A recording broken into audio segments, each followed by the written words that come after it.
Hey everyone, I'm Ted, and I'm one of the pastors here. And I have some exciting news to share with you today. This is Trace Rorie. He's the new executive pastor of Granger Community Church. And I just thought it'd be great just to get to know him a little bit. And so, Trace, I would love to know what gets you excited about this new role? This feels like coming home because we've been a part of the church, for 15, 16 years. I was on staff in the creative arts department for a little while, then wound up stepping off staff for a short season, about 3.5 years.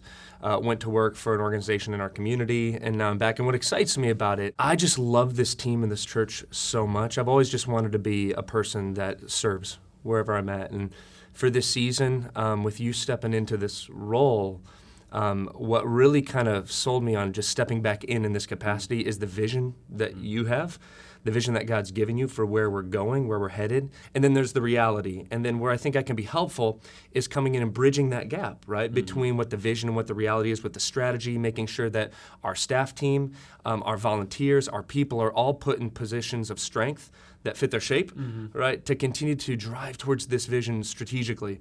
So what excites me is the ability to serve you and to serve our staff and to serve our people, to make sure that they're in the positions that they need to be in to fulfill what God has for them on this journey. So that's what excites me. Well, and you mentioned vision, and the vision that God's kind of given this church from the beginning has so much to do with the people who may not even know we exist yet in this community. Yeah.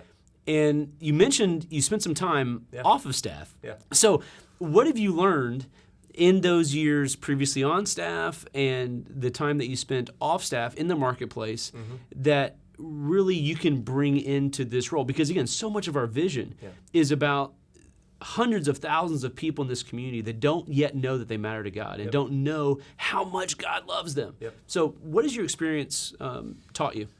Good question. So when you work on staff at a church, which I did for about 13 years here, every single thing that you do is born out of good intentions. You want people to meet Jesus, take steps towards Jesus, to be able to go back into their spheres of influence, whether it's their workplace or their families or wherever, and be able to live for Jesus in those places. And you hope that what you do here at the church equips them to be able to do that well, right?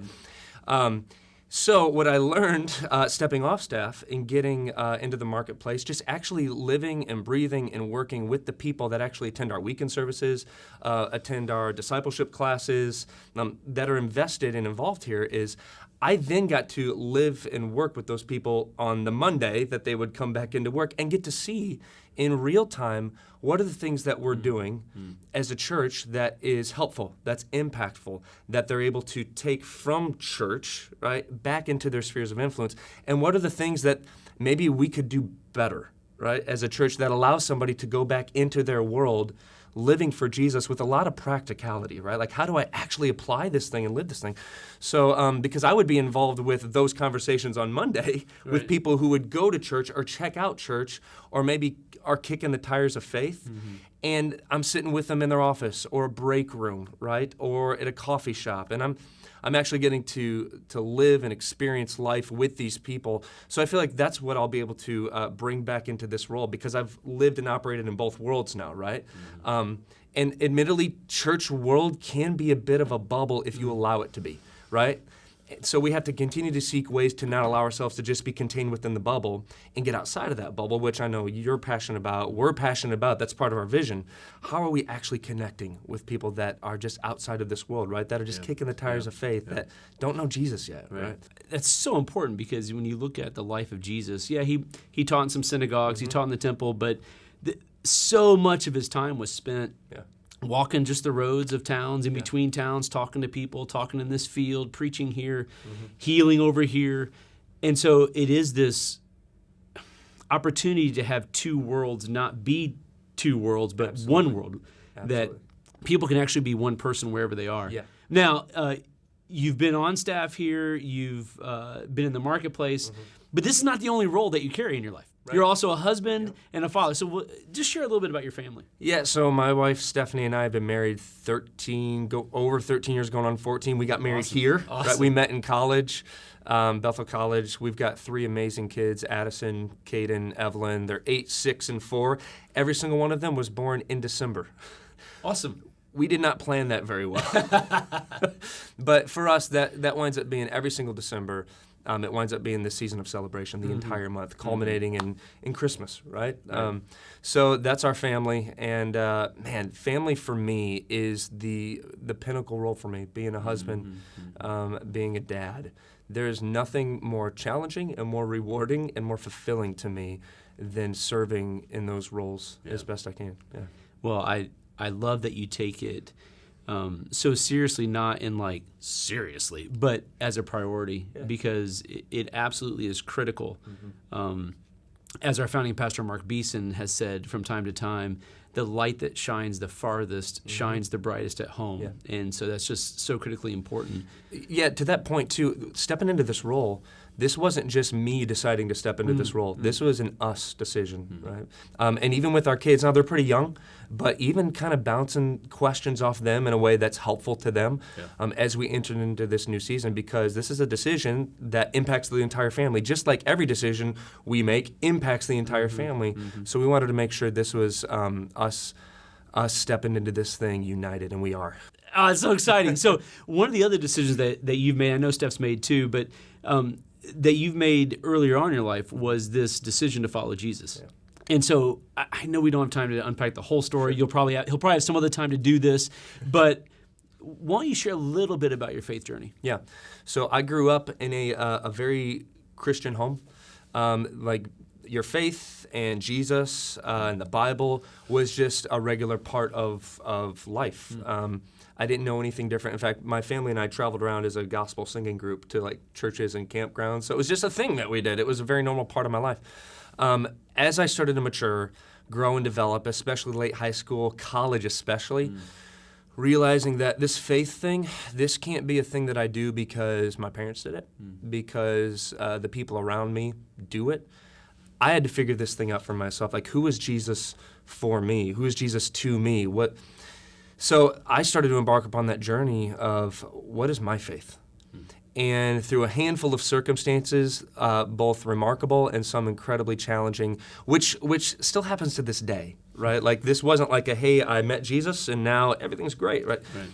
This is still ongoing to this day, but my faith became my own, and not just a head thing, but a heart thing too. So that's been the faith journey, and then started working here at the church right out of college, which when you work in church world, again, like Jesus is a regular part of what you do, but it's so easy to, again, let it just be part of your work or kind of a head thing and not allow it to sink here, right?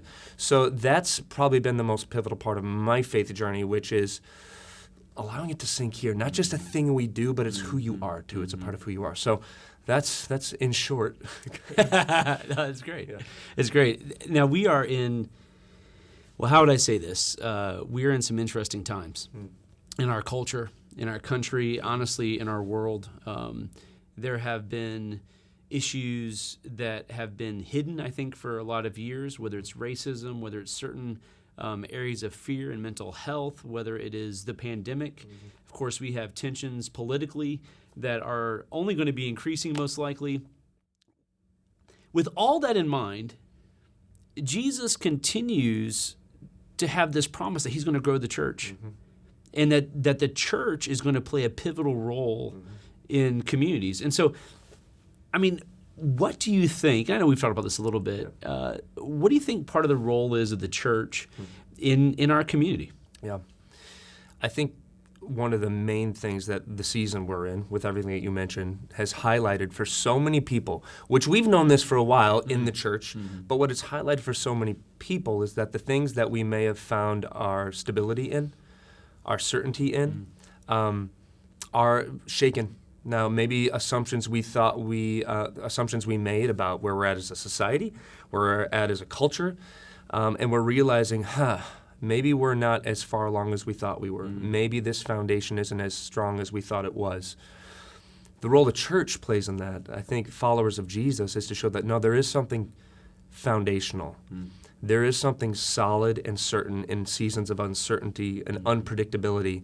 And what I see day in and day out is people who are just wrestling with that unpredictability, that uncertainty of what the future holds. And what the church brings is that that solidity, that certainty, that peace, both in the present and in what God promises us for the future. Like you said, He's going to continue to grow His church, bring people closer to Him. The church and followers of Jesus, this is a prime opportunity. Like, this is where we get to step up, right? And actually be Jesus to people and show them exactly what He has to offer, because we can operate in the same seasons of uncertainty, unpredictability, with a peace and a poise and a certainty in what God is and what He's called us to. There's opportunity there for us as a church locally to have significant impact that people just aren't going to find anywhere else. And I think people are realizing that, and it's our opportunity to shine. Yeah, there's always been this opportunity within the church to bring hope to the hopeless. And that's not like a degrading, oh, you're hopeless. It's no, seriously, there's such a weight going on in our culture and in our world that we can help shine this light of hope to people. Doesn't mean that we're thinking about with our kids in school and activities and all that as well. It's just there's an additional lens of perspective that we can have with hope that can really help people understand God loves them so much. So, well, you're going to hear more from Trace in the future, but I just want to give a brief introduction. Trace Rorie, our new executive pastor here at Granger Community Church. And if you don't know anything about our church, we are helping people take their next steps toward Christ together, and we invite you to be a part of it.